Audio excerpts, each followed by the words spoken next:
आप सभी को नमस्कार।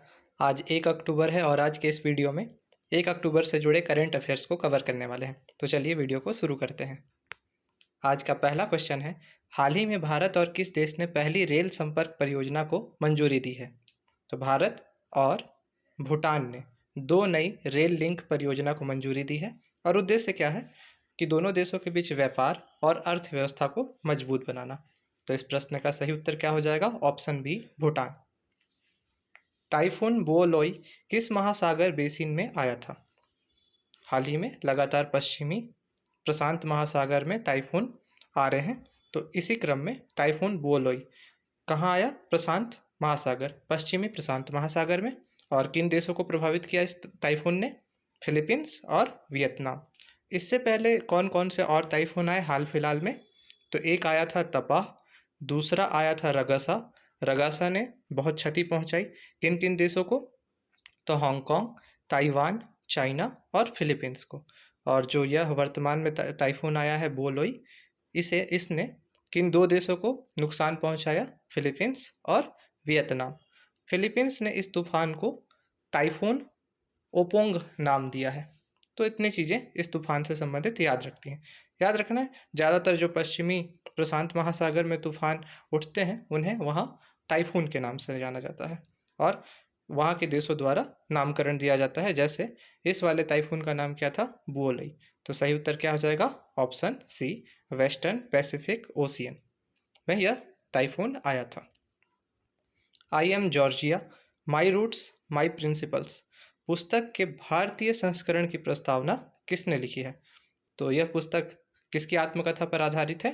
तो इटली की प्राइम मिनिस्टर जॉर्जिया मेलोनी की आत्मकथा पर आधारित यह पुस्तक है, जिसके भारतीय संस्करण की प्रस्तावना को हमारे माननीय प्रधानमंत्री श्री नरेंद्र मोदी ने लिखा है। तो इसका सही उत्तर क्या हो जाएगा? Option B, Narendra Modi. 2025 index of economic freedom में भारत का क्या स्थान रहा? अब इसके जारीकर्ता कौन है?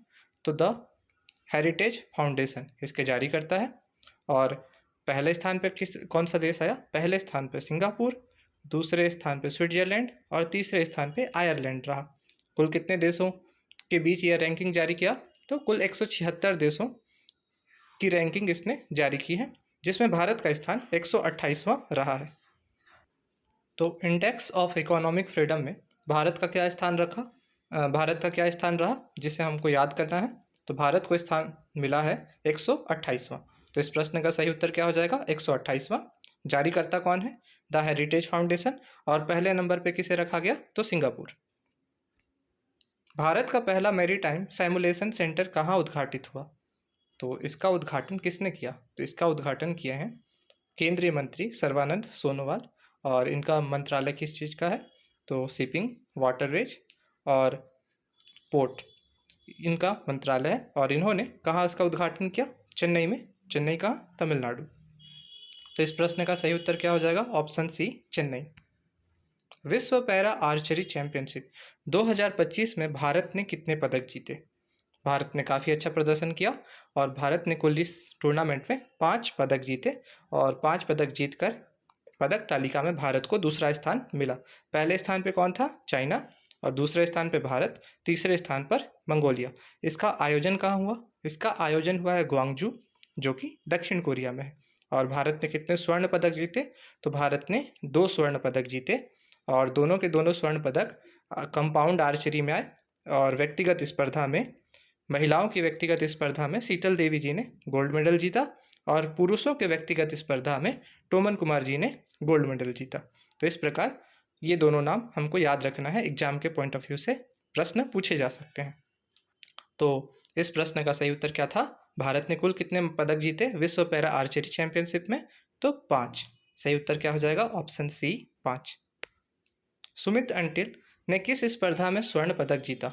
हाल ही में भारत में ही आयोजन हो रहा है। कहाँ? नई दिल्ली में वर्ल्ड पैरा एथलेटिक चैंपियनशिप, जिसमें भारत के सुमित अंटिल ने 71.37 मीटर का भाला थ्रो करके पैरा भाला फेंक F64 वर्ग में गोल्ड मेडल जीता है। इनके बारे में और कुछ फैक्ट्स जान लेते हैं। ये 2020, 2024 के पैरा ओलंपिक के चैंपियन रहे हैं। 2023, 2024 और अभी वर्तमान में 2025 में वर्ल्ड चैंपियन रहे हैं। तो काफ़ी प्रतिभाशाली और काफ़ी महान खिलाड़ी हैं, जिसमें जेवलिन थ्रो में लगातार स्वर्ण पदक जीत रहे हैं। और जो पैरा खिलाड़ी हैं उनके लिए 70 मीटर से अधिक का थ्रो करना काफ़ी बड़ी बात है। इवन एशियन जेवलिन थ्रो जो नॉर्मल कैटेगरी होते हैं उसमें क्वालिफाई करने के लिए 75 मीटर काफ़ी होता है। तो सुमित अंटिल जी प्रयास कर रहे हैं कि 75 मीटर का भाला फेंक करके वो जो सामान्य वर्ग है उसमें भी पार्टिसिपेट कर सकें। तो बहुत काफ़ी महान खिलाड़ी हैं जेवलिन थ्रो में। इनका नाम क्या है? सुमित अंटिल। और इन्होंने स्वर्ण पदक जीता है पैरा भाला फेंक F64 वर्ग में। सही उत्तर क्या हो जाएगा? Option B. अरट्टे मैसेंजर किस भारतीय कंपनी द्वारा विकसित किया गया है? काफ़ी सुर्खियों में रहा है ये। इसको विकसित किया है जोहो कॉरपोरेशन ने। तो सही उत्तर क्या हो जाएगा? Option B. आपको कमेंट करना है कि जोहो कॉरपोरेशन की शुरुआत कब हुई और इसके वर्तमान अध्यक्ष या चेयरमैन कौन है और इसका मुख्यालय भारत में कहाँ है। इन तीनों प्रश्न का उत्तर आप लोग कमेंट में करेंगे। सही उत्तर क्या है इस प्रश्न का? अरट्टे मैसेंजर किस भारतीय कंपनी द्वारा विकसित किया गया है? जोहो कॉरपोरेशन, यानी कि ऑप्शन बी। देश का पहला स्मार्ट पंजीयन कार्यालय कहाँ शुरू किया गया? इसे शुरू किया गया है छत्तीसगढ़ के नवा रायपुर अटल नगर में। तो सही उत्तर क्या हो जाएगा? Option B.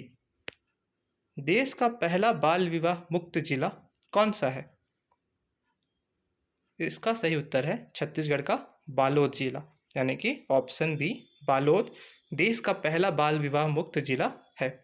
आपको कमेंट करना है कि जो बालोद है जिले के रूप में इसे कब घोषित किया गया था, किस सन को बालोद जिले के रूप में अस्तित्व में आया था। और इस प्रश्न का सही उत्तर क्या था? बाल विवाह मुक्त जिला कौन सा बना है देश का पहला? बालोद। छत्तीसगढ़ कप 2025 जिसका तृतीय संस्करण हो रहा था छत्तीसगढ़ में ही, किस टीम ने जीता है? इसको जीता किसने? फाइनल का मुकाबला खेला गया विदर्भ और तमिलनाडु के बीच में, जिसमें फाइनल में विदर्भ ने तमिलनाडु को हराकर तृतीय संस्करण का खिताब अपने नाम किया। तो सही उत्तर क्या हो जाएगा? Option B Vidarbha. किस प्रकार का टूर्नामेंट था? तो यह महिलाओं का क्रिकेट टूर्नामेंट था जिसमें विदर्भ ने तमिलनाडु को फाइनल में हराया। और इसका आयोजन कहाँ हो रहा था? तो छत्तीसगढ़ के शहीद वीर नारायण सिंह अंतर्राष्ट्रीय क्रिकेट स्टेडियम परसदा रायपुर में इसका आयोजन हो रहा था। कल का प्रश्न जो पूछा गया था आप लोगों से, हाल ही में बिहार के किन दो वेटलैंड्स को रामसर स्थल का दर्जा मिला? तो सही उत्तर क्या था? गोकुल जलाशय और उदयपुर झील। और आप सभी लोगों ने इसका सही उत्तर कमेंट में किया। आज का क्वेश्चन है जिसका आंसर आप लोगों को कमेंट में करना है। भारत का पहला कोल्ड डिजर्ट बायोस्फीयर रिजर्व जिसे सितंबर 2025 में यूनेस्को नेटवर्क में शामिल किया गया कहाँ स्थित है? लद्दाख, लाहौल स्पीति हिमाचल प्रदेश, किन्नौर हिमाचल प्रदेश या फिर अरुणाचल प्रदेश? इसका आंसर आप सभी कमेंट बॉक्स में कीजिए। और अभी तक वीडियो को देखने के लिए आप सभी का बहुत बहुत धन्यवाद।